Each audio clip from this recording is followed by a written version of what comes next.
हाँ प्यारे बच्चों, जय माता दी। ये पेपर है आपके अर्धवार्षिक परीक्षा सत्र 2023-24 का पेपर है। कक्षा 10 सामाजिक विज्ञान का ये पेपर है। और जैसा कि प्यारे बच्चों आप यहाँ पर देख सकते हैं, अर्धवार्षिक परीक्षा सत्र 2023-24 कक्षा 10 सामाजिक विज्ञान यानी सोशल साइंस का ये पेपर है आपके।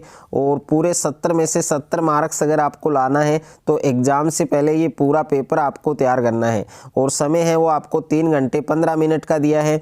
और यहाँ पर निर्देश है कि सभी प्रश्न करने अनिवार्य हैं और प्रश्न संख्या 18 से 20 में आंतरिक विकल्प है। तो प्यारे बच्चों, सबसे पहले आपको पेपर में यहाँ पर खंड ए दिया गया है, सेक्शन ए आपको दिया गया है। इसमें क्वेश्चन नंबर फर्स्ट है आपके कि बहुविकल्पीय प्रश्न, और प्रश्न संख्या 1 से 12 तक प्रत्येक प्रश्न कितने नंबर का है आपके 1 नंबर का है। तो यहाँ पर क्वेश्चन नंबर फर्स्ट आपको दिया गया है कि गांधी जी तथा डॉक्टर अंबेडकर के बीच पूना पैक्ट हुआ था। तो ए ऑप्शन में है आपके सन 1929, ब में 1930 और स में 1931 और द में आपके 1932। तो इसमें कौन सा ऑप्शन आपका करेक्ट होगा, सही होगा, वो आपको बताना है। और दूसरा क्वेश्चन है आपके कि समूह स्वतंत्र यानी G77 में कौन से देश हैं वो संगठित है। तो ए ऑप्शन में है विकासशील, ब में आपके विकसित, स में आपके अत्यंत पिछड़े और द में आपके उच्च विकसित। उसके बाद में तीसरा क्वेश्चन है आपके कि स्पिनिंग जेनी का आविष्कार है वो किसने किया। तो ए ऑप्शन में आपको दे रखा है स्टीफेंसन ने, और ब में आपके जेम्स हारग्रीव्स ने, और स में आपके जॉन ने, और द में आपके आर्कराइट ने।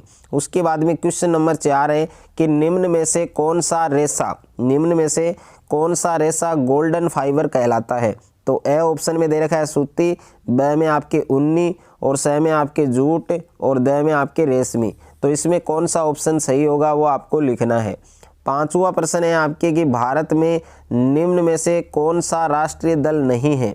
तो ए ऑप्शन में है भाजपा, ब में आपके इंडियन नेशनल कांग्रेस, स में आपके बहुजन समाज पार्टी, और द में आपके द्रविड़ मुनेत्र कड़गम।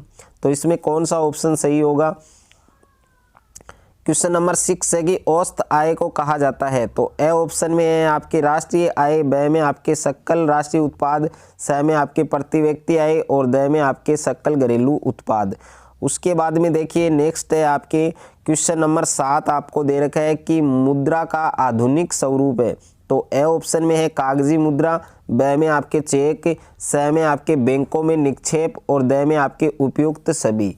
उसके बाद में क्वेश्चन नंबर 8 है आपके कि कोपरा क्या है। तो कोपरा क्या है ये आपको बताना है। तो ए ऑप्शन में है उपभोक्ता सुरक्षा अधिनियम, ब में उपभोक्ता आंदोलन, स में उपभोक्ता दल, और द में उपभोक्ता वस्तु। तो इसमें कौन सा ऑप्शन सही होगा वो आपको बताना है। क्वेश्चन नंबर 9 है आपके कि जब नया गैस कनेक्शन लेने के लिए गैस डीलर उसके साथ एक चूल्हा भी देने के लिए दबाव बनाता है, तो यह दबाव हमारे जिस उपभोक्ता अधिकार का उल्लंघन करता है वह कहलाता है। तो ए ऑप्शन में है सूचना पाने के अधिकार का, ब में आपके दे रखा चुनने के अधिकार का, स में क्षतिपूर्ति निवारण के अधिकार का, और द ऑप्शन है उपयुक्त में से कोई नहीं। तो इसमें कौन सा ऑप्शन सही होगा वो आपको लिखना है। उसके बाद में क्वेश्चन नंबर 10 है कि स्थानीय सरकारों में महिलाओं के लिए कितने पद आरक्षित किए गए हैं। तो ए ऑप्शन है 1/4, ब में 1/3, स में आधे, और द में 2/3। तो इसमें कौन सा ऑप्शन सही होगा वो आपको बताना है। क्वेश्चन नंबर 11 है आपकी विभिन्न देशों के बीच परस्पर संबंधों में और तीव्र एकीकरण की प्रक्रिया है। तो ए ऑप्शन में है उदारीकरण, ब में आपके निजीकरण, स में आपके राष्ट्रीयकरण, और द में आपके वैश्वीकरण। उसके बाद में क्वेश्चन नंबर 12 है कि कारगिल फूड्स किस देश की बहुराष्ट्रीय कंपनी है। तो ए ऑप्शन है भारत, ब में फ्रांस, स में आपके कनाडा, और द में आपके अमेरिका। तो इसमें कौन सा ऑप्शन सही होगा वो आपको बताना है। उसके बाद में देखिए सेकंड क्वेश्चन है आपके अति लघुत्रात्मक प्रश्न, जिसमें फर्स्ट क्वेश्चन है आपके कैलीग्राफी क्या है। तो कैलीग्राफी के बारे में आपको लिखना है, बताना है। और सेकंड क्वेश्चन है आपके कि भारत में सबसे बड़ी गैस पाइपलाइन कौन सी है। और तीसरा क्वेश्चन है आपके गठबंधन या मोर्चा किसे कहते हैं। और क्वेश्चन नंबर 4 है पारदर्शी प्रक्रिया से क्या आशय है।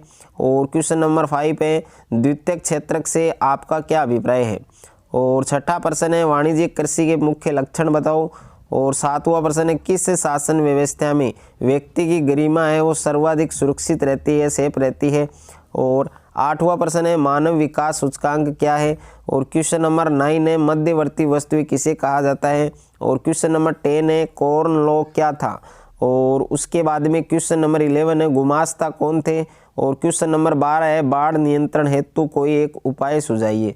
उसके बाद में देखिए सेक्शन बी है आपके खंड ब है, इसमें आपको लघु उत्तरात्मक प्रश्न दे रखे हैं। प्रश्न संख्या 3 से 13 तक प्रत्येक प्रश्न आपके कितने नंबर का है, 2 नंबर का है। तो यहाँ पर क्वेश्चन नंबर 3 आप देख सकते हैं कि जोल व राइन पर एक संक्षिप्त टिप्पणी लिखिए। और क्वेश्चन नंबर 4 है कपास उत्पादन के लिए कोई 2 आवश्यक दशाएं बताइए। क्वेश्चन नंबर 5 है विकास की धारणीयता का क्या तात्पर्य है। और क्वेश्चन नंबर 6 है कि गिल्ड से आप क्या समझते हैं, इनके क्या कार्य थे। और 7वां प्रश्न है स्थायी वन क्षेत्र क्या है, समझाइए। और 8वां प्रश्न है आपके जल दुर्लभता के गुणात्मक पहलू हैं, उनका वर्णन कीजिए। और क्वेश्चन नंबर 9 है कि किसी देश के अंतर्राष्ट्रीय व्यापार को उसका आर्थिक बैरोमीटर क्यों कहा जाता है। और क्वेश्चन नंबर 10 है आपके कि जातीय समूह से क्या आशय है। और क्वेश्चन नंबर 11 है कि संगठित और असंगठित क्षेत्र में कोई 2 अंतर बताइए। और क्वेश्चन नंबर 12 है कि समय सहायता समूह के 2 लाभ लिखिए। और क्वेश्चन नंबर 13 है उपभोक्ता संरक्षण परिषद के 2 कार्य बताइए। उसके बाद में खंड 6 है और खंड 6 में आपके दीर्घ उत्तरीय प्रश्न है और प्रश्न संख्या 14 से 17 तक प्रत्येक प्रश्न आपके 3 नंबर का है। तो क्वेश्चन नंबर 14 है आपके कि जर्मनी के एकीकरण की प्रक्रिया का संक्षेप में वर्णन कीजिए।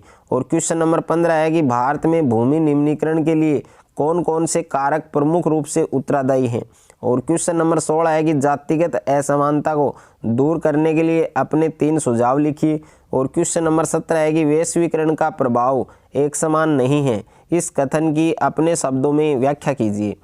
उसके बाद में देखिए सेक्शन डी है आपके खंड द है और खंड द में निबंधात्मक प्रश्न है। प्रश्न संख्या 18 से 20 तक प्रत्येक प्रश्न 4 अंक का है।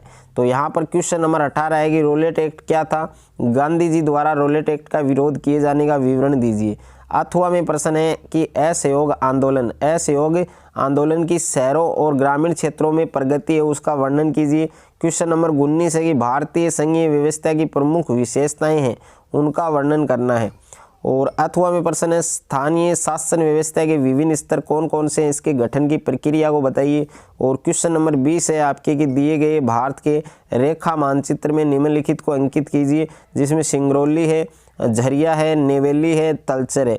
और अथवा में है आपके कलपकम, केग्गा, रावत बाटा और नरोरा। तो प्यारे बच्चों ये पूरा पेपर आपको अच्छे से तैयार करना है। अगर आपको ये वीडियो अच्छा लगे तो वीडियो को आप ज़्यादा से ज़्यादा बच्चों के साथ शेयर करें, ज़्यादा से ज़्यादा वीडियो को लाइक करें। और चैनल पर आप नए हैं तो चैनल को आप सब्सक्राइब कर लीजिए और साथ में नोटिफिकेशन बेल को प्रेस कर लीजिए।